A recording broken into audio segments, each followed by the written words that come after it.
brought that to Vermont, and look what the All Blacks did after that. Dr. Vanacek, Dave Whaley, I'm going to keep it short because I know I'm the only thing between this event and getting out into the sun. Coach Mariano, Coach Wiegler, fellow inductees, friends, alumni, and families. On behalf of Steve Ingram, our coach, advisor, our teammates here, and those who cannot make it today, I would like to express our sincere appreciation to the university and the selection committee for this team recognition. Our team's athletic performance and overall dominance on the pitch marked a significant milestone, if not a turning point, for Norwich Rugby, way back in the autumn of 1979. The results of which went a long way, both to follow and set a standard passed down as part of the continuing rich fabric of Norwich Rugby, tradition, and legacy. In order to appreciate the context and the notion of the 1979 season as a milestone event, it is important to understand the early evolution of men's rugby program in the first decade of the 70s. The likes of Rufus Boyett, a Welshman, Rufus, Bernie Clark, an Englishman, and Steve Ingram, our very own, established the Norwich Rugby Football Club in 1970. And by the fall of 1973, they, along with Randy Gates and his teammates, already in his Hall of Fame, put Norwich on the map in terms of rugby skills, athleticism, tradition, and reputation. A reputation that has given recognition to this university through rugby at the national level, especially with the girls in the last few years. This, in any case, was our team's standard to meet. By 1976, however, Rufus and Bernie left Norwich, but over the next few years, Steve dedicated as much time as he could on his way home from campus to instill the skills, discipline, standards of sportsmanship among the team members. As the Norwich Rugby Armadillos became the Ruggadillos, there were some highs and there were a few lows during the seasons of between 76 and 78. There was no footbridge to connect the main campus to the pitch. There was no clubhouse. There was not even paddings on the goalposts. All the resources we had back then were a few odd-shaped balls and a duffel bag of fermenting maroon jerseys that assigned teammates forgot to wash. Dennis? Kind of remembers that, right? But we also had the self-organizing dedication, the will to win. We continued relentlessly to organize, manage, and enjoy ourselves around the sport itself, arguably the most competitive team activities in modern sports, where every individual plays his or her role on the team to find space, keep the ball alive, support, and move forward. You can read the rest of those attributes related to both rugby and life on the back of the next Chris Mon7 t-shirt. So then, by the fall of 1979, a perfect storm had gathered, and with it came a wide-ranging group of individual characters, boxers, skiers, swimmers, as well as hockey, lacrosse, and football players, who together bonded and trained hard with confidence, not taking ourselves too seriously, but taking our game seriously. We mastered the team skills that had been passed down to us. We were tempered, but never tamed. We enjoyed the game, simply went on to crush every college opponent we faced. For many of us who continued to play rugby years after Norwich, we all agreed that there was never a team that they had played on since that had this natural chemistry and prowess.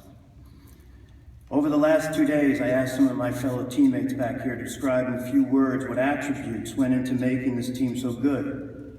All of them in the themes were the same. We were a team first, cohesive, powerful, and fluid.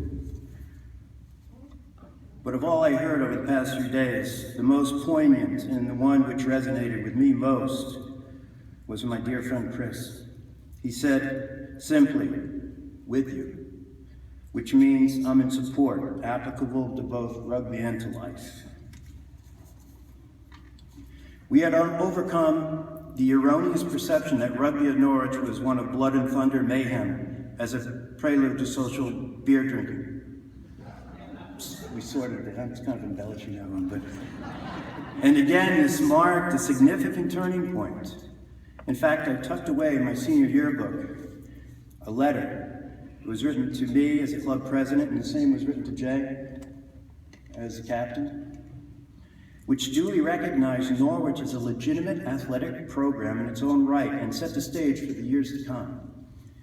It's a letter written on November 14th, 1979, and I'll read it. It's short. Dear Bob, congratulations on your rugby season. I know you had an excellent program and represented the university very well. If I can be of any help at any time in your area, please don't hesitate to get in touch with me. Sincerely, Coach Joseph G. Sable, Athletic Director. He's got a little map of Tasmania here. It's famous. I also saved a copy of a letter that Steve Ingram wrote to Coach Sable on November 20th, 1979, in response to this letter, which he highlighted the exploits of our season and what it meant. Here's an extract. Just as the attitudes of our players toward this sport and its place at Norwich are changing, your interest in our club and your thoughtful letters to Jay Murphy and Bobby Reddington reflect a refreshing change in the attitude towards rugby, at least from your office. This certainly helps to reinforce our athletes' efforts to make a significant contribution to the overall athletic program and justify a continuing university recognition and support of Norwich Rugby. Steve also wrote the same letter, and I close on this. Without a doubt, the success of any rugby club is attributed to the commitment of its leaders and members. In my many years associated with several athletic programs, I have never experienced a unit with more pride in itself, both on and off the field, nor a higher commitment to perfection that this club demonstrated. This Norwich legacy and the passing of the torch from team to team, from class to class, has continued with both the men's and the women's programs. May it always serve as a reminder to continue this tradition, and may we never knock on that torch in the future. Thank you, and tule buka.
Well,